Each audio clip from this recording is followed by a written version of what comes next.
seat up to 500 people in that banquet room. The grill downstairs is significantly smaller. It's only about a 75-person grill. So the banquet room is the main feature here. This is the Wood Creek Golf Club. This is one of the facilities we operate the entire place. Again, this has a 225-person banquet room, 100-seat grill, and about a 75-seat bar. This is one of the first facilities we took over, the second one actually. This is in Concord at the Wood Creek Golf Course. It's an older building, and we have kind of our old dog, if you will. It does a great business in that. We provide food and beverage for the community. We provide food and beverage for the golfers. We do a lot of catering, and most of the themes of our facilities are sports themes. So we bring in the sports fan, if you will, in the community, as well as support all of the golf activities that go on from juniors to girls golf, foot golf, whatever it is that we happen to be promoting. This is a little video that we actually produced for Bennett Valley. We have it on YouTube, and we use it on our website to help promote the wedding business. So I just see if we can get her to play here. If we can't, we'll move on. We don't have any volume. But we'll do it without volume.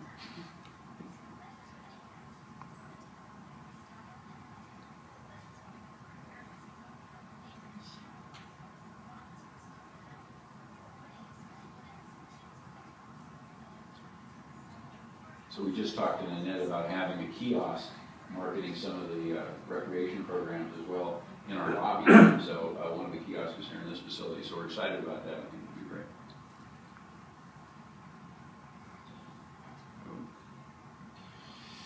So we have a very unique restaurant model. Most restaurants are open, as an example, from 11:30 to 2 for lunch, and they're open from 5:30 to 9:30 or 10 for dinner. So they're able to focus their labor, focus their revenue, focus their energy use into specific areas, so it's very controllable. Ours is different. We're open 7 days a week. We're open 364 days a year, and we can be open upwards of 18 hours a day. So the restaurant model that we have to contend with, if you will, to be profitable is a challenge, because we have to have service, and we have to have cooks and people on board constantly 7 days a week. So it's an interesting model that we have. And so we feel that we're unique in our ability to operate a challenging restaurant. We feel that we're a little off the screen there. We feel that we really understand the needs of the golfer. We understand the restaurant industry and the communities that we're involved in. We really study the demographics, and we try to pull from those different marketplaces, as well as understanding our strengths and weaknesses at each site. So there are weaknesses at every site, and there are strengths, and we try to play to those the best we can to be successful.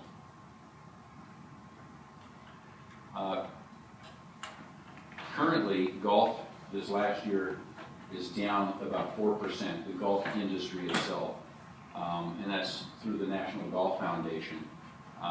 In the last 7 years since we've been here at Bennett Valley, our revenues have increased 18%. So we're proud of that statistic, that golf has gone and significantly taken a bit of a nosedive, and our business has continued to rise. In 2016, we're forecasting another 5% increase. And this is a very interesting study, and I'm just trying to give you a comparison of what we do to what the rest of the industry does. The National Golf Foundation did a study of 100 Sunbelt public golf operations, and those are in essence operations similar to California, where they're open all year round. And each golf operation had RFOs exceeding $2 million, so receipts from operations that exceeded $2 million. And the average food and beverage revenue at each of those sites was $810,000 a year. At Legends in 2015, we did $1,700,000. So we more than double the national average at a facility similar to others in the country. Six of our 7 of our operations are in the top 15 revenue producers in the country. 5 of 7 are in the top 10. And one of our operations, the one in Livermore, is the #1 generating public golf course restaurant in the country. We're proud of those facts. The reasons that our facilities generate more money, the first reason is that we're able to increase the golfer per cap that they spend when they come out for a round of golf on food and beverage. The average in the country is $4.50. At Bennett Valley, we're producing $7.50 per player. We take pride in the fact that we try to get the golfer in before their round. We try to entice them to come in at the turn or use our beverage cart on the golf course, and then to entice them in after the round of golf. And we feel that we do that better than most, so that per cap's up. The other statistic that is very different for us is most golf course operations, when it comes to money spent that's non-golf related in the facility, nationally, at a public golf course restaurant, $2.50 of every $10 spent at the restaurant is non-golf related. At our facilities, $6.50 of every $10 spent is non-golf related. So they're non-golfers who are coming in, whether they're sports fans, they're juniors, their families, for whatever the reason is. And so we're able to pull in the marketplace around us better than most.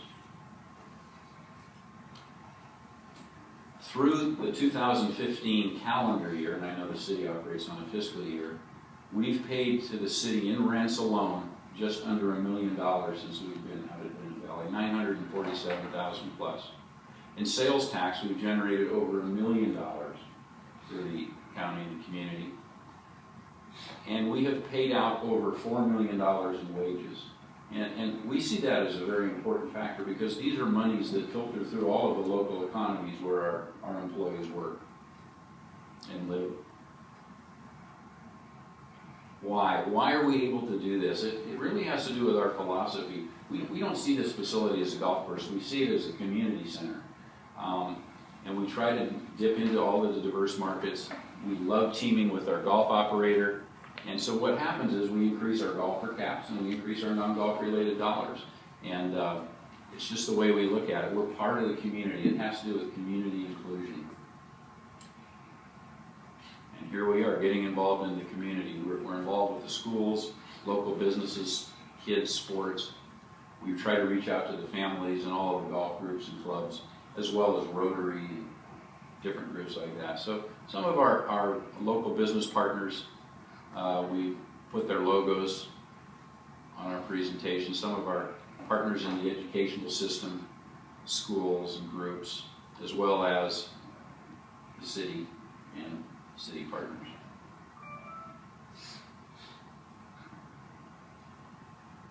One of our philosophies is that we try to create what we call loyal guests. Loyal guests are people that really like us, and they come in. Loyal guests come in more often. They tell their friends about it, about the facility.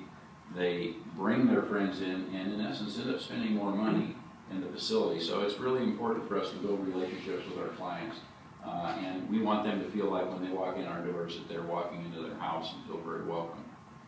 We also believe in a quality experience. We want our staff to be well trained. Cesar does an incredible job with food and beverage. We want it again to be that family-friendly environment, and we also want to say thank you to our regular loyal guests. And we do that, as you can see up to the top right. We have rewards cards programs where we'll return back to our regulars if they want one of our rewards card 5%. So when they spend $100, our point of sale system immediately picks out a $5 gift certificate for them. And then when that happens, they get to go up to our wheel. You see the wheel over there, and then they spin the wheel, and we've got a variety of prizes on there. And they get excited.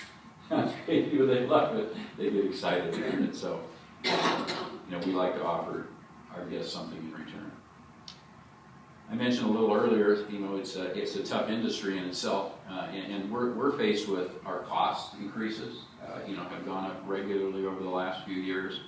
Regulatory, whether it's healthcare, whether it's sick pay mandates that are coming down the path, minimum wage increases, all of these things play a part in our ever-changing evolution in our business. So what we try to do to counteract that, instead of just jerking prices up, we try to create kind of deals and tier pricing, things that people will see value in. And I think we've done a pretty good job doing that. In 2015, we set out some specific goals, and I think we've accomplished most of them. We set out to really increase our breakfast business. We expanded our breakfast menu to increase a lot of eggs benedicts, omelets, things of that nature. And then the hook was we put in $1 mimosas and $3 Bloody Marys. And so that was probably more successful than that. I'm just teasing. But that helped bring people in. We also attracted and wanted to go after the quinceañera market in the community, and through Cesar and another company that does event decorations and things, we have really elevated what we've done with quinceañeras. I believe we've done, in 2015, how many did we do? 10. 10, and I think we've got more than that booked already for 2016. Sonoma County Restaurant Week was extremely successful. We did great. I think it was the biggest turnout we've ever had for the restaurant week. On our patio, which we see as one of our biggest strengths, for the last 2 years we've expanded our music series, and it's been very well received. So again, we achieved our goal, and again, you'll see that's one of our goals for 2016 is to expand that even further. We wanted to increase our banquet bookings, and as I mentioned earlier, I mentioned to Nanette earlier, our banquet sales in 2015 were up 17% over 2014, and that was a huge success thanks to Heather and her team doing a fantastic job. Our grill sales were up 3% in 2015, and overall the total sales were up 5%. And for being in a facility for 7 years in this economy, it was a very, very good year for a restaurant. So we're very proud of that fact. 2016, we're shooting lofty goals again. We want to continue to increase all of our revenue centers and all the revenue. We want to double our wedding bookings. Last year we did how many weddings, Heather? 10. 10, so our goal is to do between 20 and 30. We already have on the books. Right about 10. Okay, so we're pretty close to achieving that goal now. We want to take our patio and enhance it a step or two. We're going to be getting some new furniture, some new patio heaters, little fireplaces, things that we can really make it even more attractive, more enticing than it is now. It's obviously one of the nicer patios in the area. We're working with one of our goals was to cross-promote more with the Pro Shop, and we're doing that. We are, with Bob and Jim, we're going to be generating 3 to 4 new self-promoted tournaments out at the golf course to help drive rounds, as well as food and beverage revenue. And we're in the middle of changing and enhancing our website and our wedding menus and our banquet menus, and it's very exciting. We're already, with the website changes we've made, we have, it's phenomenal the hits we're getting. So the strategy that we're using is really working well. One of our biggest goals is to create a warmer atmosphere in the grill and the bar. The grill is, particularly in the grill is very vacuous, it's very cafeteria-like, and we're actually bringing in an interior design person to sit with us and give us some suggestions on how to warm it up so it's a little more comfortable, a little more customer-friendly. And then, as I mentioned before, we're going to expand our music series because we continue to expand and people continue to come out and respond to it. So we're going to move forward there. So, all in all, it's been an incredibly good last 2 to 3 years, and we're moving in the right direction. And we're hoping the city feels the same way. It's been an incredibly good partnership. We work well together. Communication's good, and we sincerely feel that the city of Santa Rosa is our partner, and they act like it, and it's great. So again, as we finish up, our goal is to continue the partnership and keep communications open and continue to grow our business, which grows the rents we pay to the city of Santa Rosa. Any questions? Questions? Just one quick, can you talk a little, I saw that you do dine and donates for nonprofits and that sort of thing. Can you talk a little more about any altruism or donations you get to the community? Yeah, we typically do like a 10% feedback. Like if you come and say you're with the Yulupa or Montgomery High School, which is obviously a really popular school around the neighborhood, you come and say, hey, can you say with Montgomery High School, then 10% ultimately goes back to the school. We do a double on Tuesdays at 20%. And then also, if you had a group, what's the race? There's the Leukemia Society. I know they do. So they come in, and a lot of times they'll have like a particular night, and they'll invite 30 of their friends, and then basically if they bring in with their receipts, say $1,000 for example, in sales, we would turn around and give a percentage based on the agreed upon amount. So as a general manager, myself, Heather, or Cesar, we're always open to doing that because all it does is bring new people into the restaurant. So we try to do it as much as possible. So a nonprofit could approach you and say, Absolutely. Absolutely. And Yeah. whether it's a sports team, a junior sports team that wanted to try to generate some funds and do a travel, a travel tournament or something like that, we're willing to work wide open with whoever wants to approach us.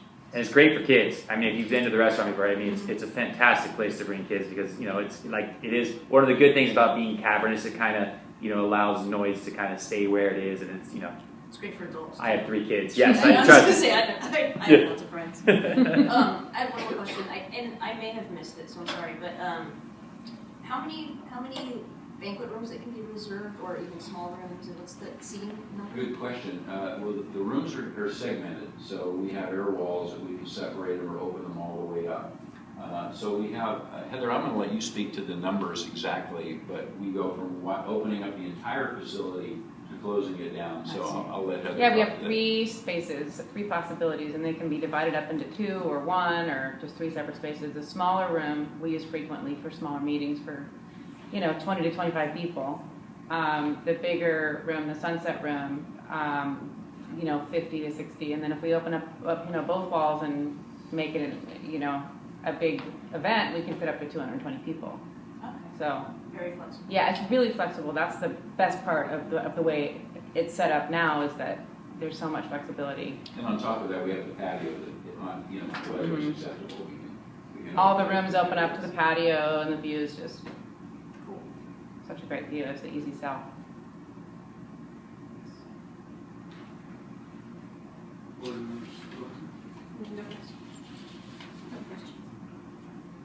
I don't really have any questions, but Okay, thank you. And Thank you.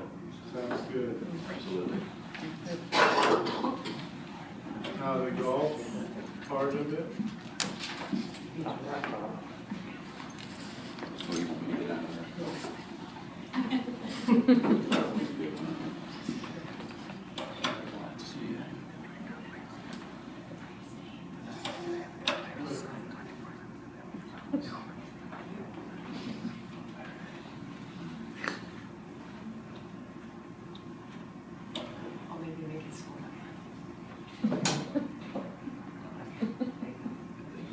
Very good.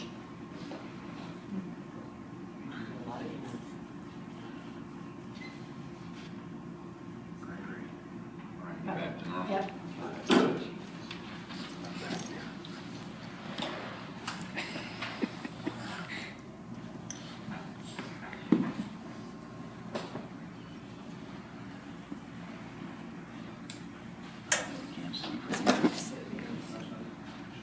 Thank you, guys. Where were you?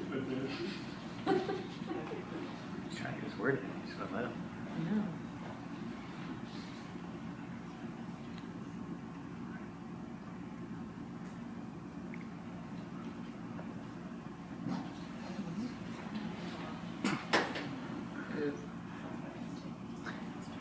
We'll edit all this out. No,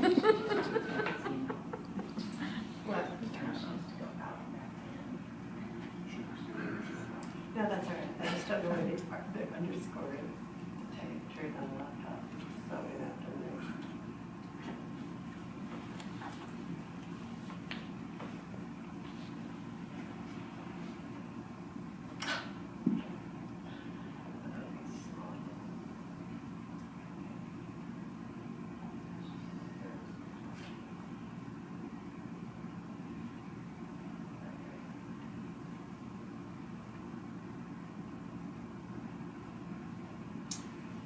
Okay.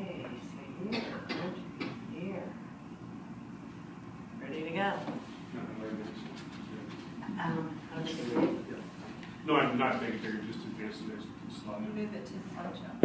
It should be a slideshow, so let's close it right there.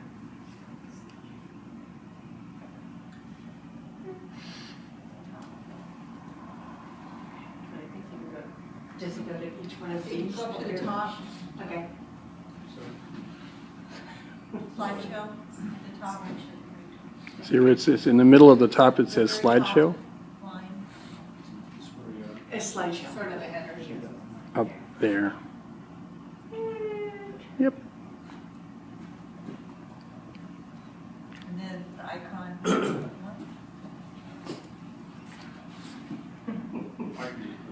How many geeks does it take to? There we go. Yay. Lady, Yes. don't go yet. This is why I should have went first. You might be here a while. Which one's it is, right here?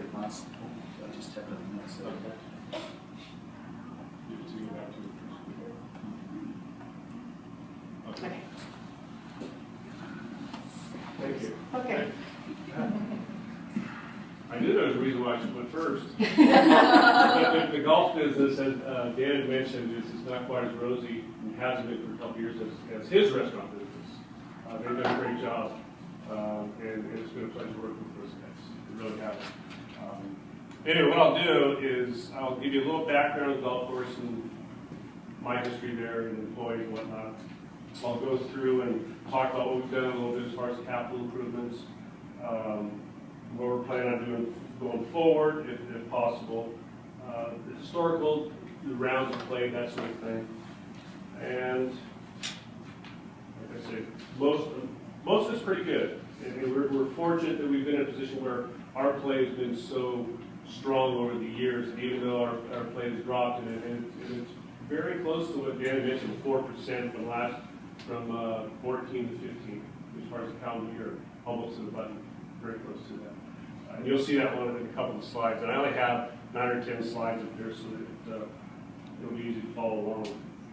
But anyway, I'm Bob Borowitz, by the way, from Bennett Valley Golf Course, and I've been there, I'm supposed to be redundant because I'll say this in a little bit, but I've been there since, in one capacity or another, since 1972.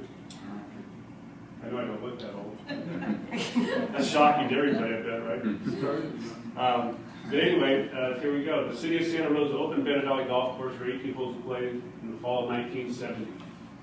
Ben Harmon was the guy they hired to both design and build the golf course. And he was a superintendent. He maintained the golf course until 1974, when John Flackman, who became my future boss and partner, he was awarded the initial maintenance contract. And in 1977, John was asked to take over the golf shop operations along with the maintenance aspect from a guy named Bob Winham. And Bob was the original golf professional hired in 1970. Both served as independent contractors as we do today, myself and over on the other side of the restaurant side. The original farmhouse, so they can make it out there or not, you saw some pictures of Legends. This isn't quite as nice as the building at Legends, but it's situated pretty close to the same spot. You can see it there in the corner. Anyway, that was used as a restaurant and clubhouse, what Legends building is now used for. And there's a small pro shop and starter shed were built adjacent to this and used until 2005, believe it or not, which is when construction began for the pro shop, restaurant, and the event center clubhouse that's in existence today. As I mentioned earlier, I began working for John Flackman as a high school senior in 1974. In 1972, when I came to town, I worked as a kid on the range for Bob Winham for a couple of years. We didn't get paid back then. You know, it was one of those things you did for trade. You got to hit ball as many balls you wanted, that sort of thing. But that became illegal fairly soon thereafter. So yeah, we got to pay our kids now, unfortunately. They still don't appreciate it.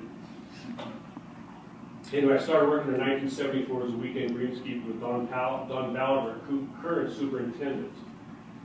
Donnie and I, or in addition to Donnie and I, you know, we've had a few years there. You know, he's been there just as long as I have. We have our assistant superintendent, Steve Tiedemann, and our head golf professional, Jim Canego. And between the four of us, we have close to 140 years of experience at Bennett Valley Golf Course. I became a partner with John as an independent contractor for the city of Santa Rosa in 2001, and he had since retired in 2004, January 2004, I should say. He now works for me, cutting grass on weekends, come full circle, and he can't stay away. I currently have 32 additional employees, in addition to what I mentioned. One has 33 years experience and 4 others with 15 plus years experience. You know, stability like this, and Dan would attest, as other facilities, it's pretty unheard of in the golf industry. It really is. But that has gone a long way to lead towards our success we've had in Bennett Valley, and why we are, you know, continue to have been one of the most highly played golf courses in Northern California. As amazing as it might seem, you know, in the electronic age and whatnot, and I didn't realize this until doing some little bit of work in leading up to the presentation, but 85% of all our reservations are still done in person or over the phone. You know, you think with a higher percentage would be email, but this is not just a Bennett Valley. This is a nationwide survey, or not survey, but a study. 85% of reservations are still done over the phone or in person. You know, so the personal touch goes a long way.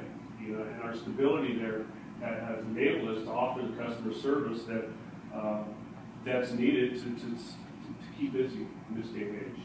You know, and it shows in that the last 3 years, 2013, 14, and 15, we were awarded the best golf course by the Readers of Crest Democrat. And that doesn't just include the public golf courses. I mean, it's surprising, you know, but it includes the private clubs also in the resorts area.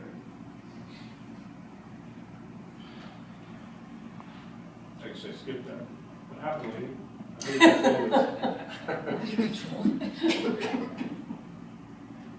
If I read my writing, I could do a better job. You know, the customer service isn't the only thing, the stability that's led to our success, but the capital improvements over the years have played a giant part as to why we believe we are, you know, one of the best values in golf in North Bay. A new maintenance building was finished in 1996. All the greens, all 18 greens and tees have been reconstructed since then. Fairway sanding, we started in 2011. We just completed our maybe 3rd full year. Budget constraints kept us from sanding one particular season. So we just finished our 3rd season, full season of 5 scheduled, which helps improve the playability during the season and also improves the recovery time, or reduces the recovery time during the winter months as far as drainage for the winter. And it's a fairly expensive project. And then last but not least, in fall of 2007, we opened up the Pro Shop, the restaurant, clubhouse event center that Dan did such a great job with.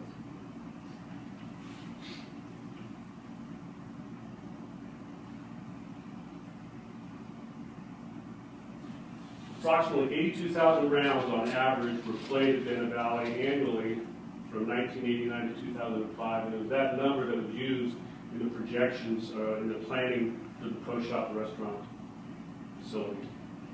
Rebounding from a low of 60,000 rounds in 2010, you'll see a chart here in just a little bit that shows at least the last 5 or 6 years of play. We had just over 68,000 rounds played last year. In addition to our daily fee golfers and outside tournaments, we also serve the Bennett Valley Golf Club, which play on weekends and have close to 400 members. We have our Bennett Valley Women's Golf Club. They play on Thursday mornings and have 75 members, well, exactly 75 members. We have our Bennett Valley Seniors who play Wednesday mornings, close to 60 members. Our SURS groups, that's the group SURS 1776, have 45 members. They play on Monday mornings. Our Ladies Sunset League, which play Monday nights during the daylight savings, they have 75 members also. And they play for a good 4 or 5 months, all the way through September. And then as far as our leagues, we have on the Monday through Thursday, we have our business leagues. And we have our summer league, which starts the first week of April, takes us into end of June. We host our banquet next door to Legends. And then we have what's called a Scramble League following for another 6 weeks, and then our Chapman League. And between those 3 leagues, those are all called business leagues, or play in the afternoon on, like I say, Monday through Thursday. We have over 400 participants in those leagues. The 2 other leagues we have AT&T plays at Bennett Valley. 4 months a year. They play Thursday afternoons, have 32 players, as does the Agilent League, plays on Wednesday afternoons, and they have 32 players also. This is a chart I was referencing just a little bit ago. As you can see, in 2009, just a little over 80,000 rounds, dropped down to close to 60. And that was a low point in 2010. Gradually working its way back up, and in the last couple of years, fairly, not giant, but a consistent decline of 2 or 3, 4% each year. And hopefully that we've leveled out. While we continue to be one of the most highly played courses, in addition to being one of the best values, we're no longer the cheapest. But before I get into that, I want to talk just a little bit about our junior golf and what we offer the kids out there. We have a number of different programs. The first being that we call our Bennett Valley Junior Golf Team. And we call it a team, but it's basically we have anywhere from 30 to 45 kids participate on an annual basis. And it's open to the kids 17 years and under. The NCGA YOC, it's called Youth on Course membership. What that is, that's an online program that they have to pass. They can take it. It costs them $12, and you'll see on the slide a little later on. But it goes over etiquette rules and that sort of thing. It's offered through the Northern California Golf Association. And once the kids receive that or pass that, then they're entitled to discounts through a number of facilities, a high percentage of facilities throughout Northern California. In our junior golf team, there were 7 facilities that participated in 2015. And basically what that means we had head-to-head matches with each group. We scheduled 16 9-hole practices at our place for the kids, and weekly instructional clinics by one of our 3 teaching professionals. As I mentioned earlier, or I did mention this part, the discounted fee to participate on the next league, which is the Bennett Valley PGA's version of the Junior League Golf Team. Okay? And the PGA Junior Golf League, which is the next option down, the cost is $150. Okay? And that's for the more experienced players. And it's something that just came out a couple years ago, and we just participated for the first year last year. That was the first year participation, I should say. And it's a different format, and it's patterned after Little League Baseball. The group that started it up. And you try to basically trying to make the game more fun. They play what's called a scramble format, which may not make a whole lot of sense to you if you don't golf. But anyway, it enables us, the golf course, to pair a beginner golfer and advanced golfer, and they can both enjoy the game and have a good time doing it. Okay? Oops. Let's see. The Youth on Course I spoke of just a little bit ago. I say that we were requiring it. We have in the past, but this year we're requiring of all our kids to be part of the junior program to go through this class, because they're going to more than make that back in the discounts they can get at playing golf. And what happens is, once you get that card, you pass the course, they can come out to Bennett Valley Golf Course and play golf for $3. And the NCGA reimburses the facility for the difference of what they would have paid and what they paid. And so a typical round of golf for a kid is $7 afternoon. It's not a lot during the week, but when they come in and they show us that card, we record it, and it's done every day. We do it online, and the NCGA and us, we keep track, and we track obviously, and then we get reimbursed on a monthly basis for each one of those individuals for the dollar amount, the difference between what they paid and what they should have. And the mainstay as far as our junior golf program has been our beginning group lessons. Cost is $75. It's open to kids 8 to 17. We have had them as young as 6 in the group, depending upon it, if the parents want to venture, so to speak. We do it with a maximum of 6 students per class, and this year it's going to be 3 1.5-hour sessions per week, and they're going to be scheduled at 10 to 11:30, I believe it is, or 10:30 to I can't remember exactly. But the options are there's going to be 3 in June and 3 in July. And in those classes, we'll offer full swing and short game mechanics along with the safety rules and etiquette that they hopefully have already gone through on the Youth on Course program. And this year, we're going to start taking them on the golf course to give it a little bit of an introduction to how to get around the safety. The big camps we have, they're co-sponsored by Nike. We have 2 scheduled this year, one in the second week, I believe, in June, and then the third week in July. which all this will be on our website also. I know this already is, the juniors, our Bennett Valley camp's on there, the other group buses, but the Nike camp is on there. And this is run pretty much by Val Burke, who's the Sonoma State golf coach. But we have at least one of our staff participate as far as instruction along with them. And last year's the first year we did, it was very successful. And that's geared more, a little more towards it's still the beginning, but it's more towards the advanced player, junior camp. And then the last option for the kids is individual lessons, which keeps us pretty busy, they receive lessons at $20 a half hour, which reflects 50% discount from our adult charges.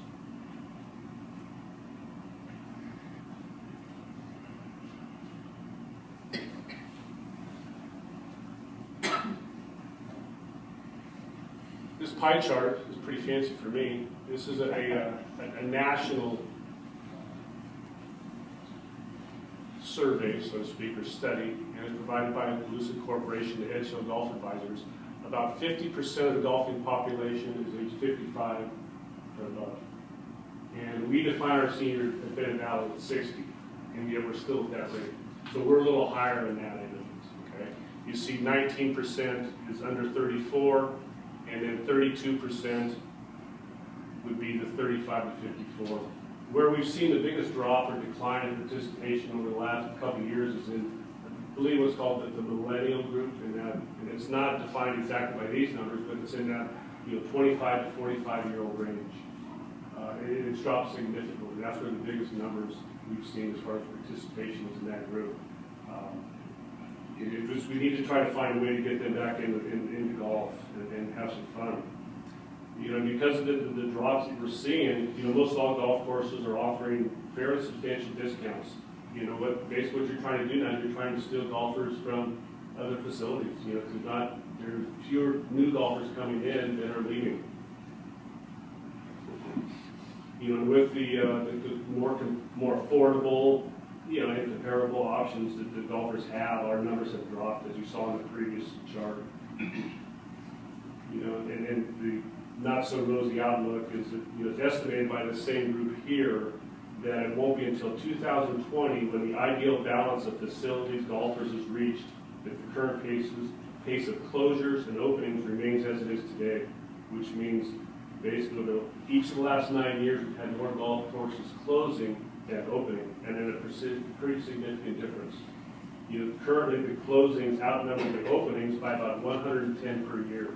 So there's 110 more golf courses closing than are opening each year. And they think it's going to take until 2020 before you get that good match where the facilities, can start making money again, as we did 6-7 years ago. And unfortunately, public golf courses make up about 9% of the closures. Just down in Sonoma Valley, they have 36 holes. And I don't know, Dan, are they is that privately owned, or is that a San Francisco Water District owns it. Yeah, and they just closed 2 golf courses. They've been in existence for, I know, at least since the mid-60s, haven't they, Dan? Pardon me? Have they been in at least since the 60s and 70s? Yeah, it was opened up in the late 60s. Yeah, because I know one of our local pros won the National Club Pro tournament there. But anyway, that's a long-time golf course, and not just 18 holes, but they closed both golf courses they had.